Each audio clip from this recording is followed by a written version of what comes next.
Hey YouTubers, how's it going today? I just thought I'd show you something. No real projects going right at the moment. I'm just cooking lunch down here in the basement on this old stove. This is an earth stove, fire brick lined. It has an automatic heat sensing damper on it, but that's not really what I was wanting to show you. What I was wanting to show you is what I'm cooking with. If you've seen any of my other videos, you've heard me bitch and complain about the sweet gum trees in the front yard. And even though I'm down to one because one died, I still get thousands of sweet gum balls. And they fall all over my sidewalk, my front steps. And so for years and years now, I've dealt with them. And I've always wanted to find a use for them. And I've thought about grinding them up and pelletizing them into fuel. But I went out this morning, and in about 30 or 40 minutes, I raked up enough sweet gum balls to fill a 55-gallon barrel. And mainly sweet gum balls. There was a few leaves in there. But anyway, and then I quit because it started raining. But I brought them down here, and I filled that stove. I put a little bit of paper in the bottom. I picked some sticks up that were also laying in the yard to kind of make us, kind of like a little lattice work to keep them up off the floor, because this thing drafts air in from the bottom at the back. And then I filled the rest of it with sweet gum balls up to the top of the door. And I lit that dude. It has been 23 minutes ago, and I lit it and left the door shut and let it all burn. And basically what happened is, if you're familiar with a gasification stove or the gasification process, what happened was the air coming in from that rear inlet was igniting the vapors coming off of those, and it heated up the stove and the brick and everything really fast. And then with the door shut, what you got was basically a carbonization process where you have the carbon and just the coals left. And so now that it's burned down, I've opened the door and put the screen on just so you could see what it looks like. If you get right down in there, you can see it's still a good bed of coals. And I'd just like to point out, I raked just the front section in front of my house, and I came up with, like I said, 55-gallon barrel full, and that was after I raked a pile that was 6 feet in diameter and 2 feet deep, and I burned those in the front yard. And there's still a few on the tree.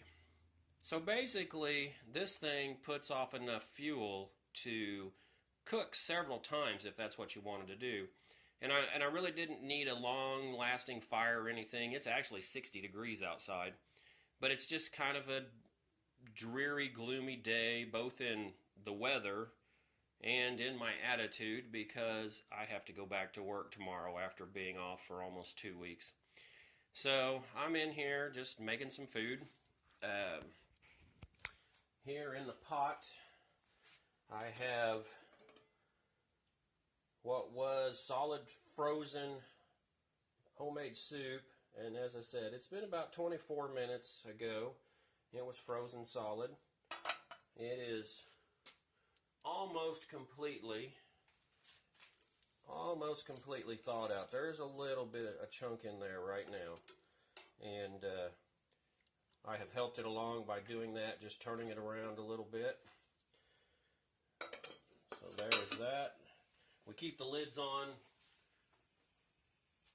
not only to maintain the heat, but also, let me turn that light a little bit, but also to keep any dust out that might want to fall down since we're down in the basement. Right here I got a grilled cheese sandwich going, and that little oven is hot. My little improvised peanut oven has a piece of pizza. Oh, see the steam roll out? Has a piece of pizza and some breadsticks in there. So cook plenty of food if you're patient. It does take a little longer to cook this way. But, you know, if I do this once in a while, now when I step on them damn sweet gum balls and about fall on my butt, I can curse a little less because I can think, well, there's more fuel. Now, guys, just wanted to show you that, point out, you know, people have been cooking food and heating their houses with sticks and twigs and the things that they find for thousands and thousands of years. And we've gotten kind of spoiled thinking, oh, it needs to be this type of oak, or it needs to be this device where we just go and we hit a button and it poof comes on. And you know, there is fuel and there are opportunities all around us if we just want to take the time. And you know, you don't always have the time, but if you can be thinking ahead and keep an open mind, you can come up with ways to save yourself some energy. I had to rake them damn things up out in the yard anyway, and they're in 2 big 40-gallon contractor bags actually, and they'll sit down here and they'll dry out, and if I need them just for fire starter when it gets cold, I'll use them for that. But anyway, thanks for watching, guys. I think it's lunchtime.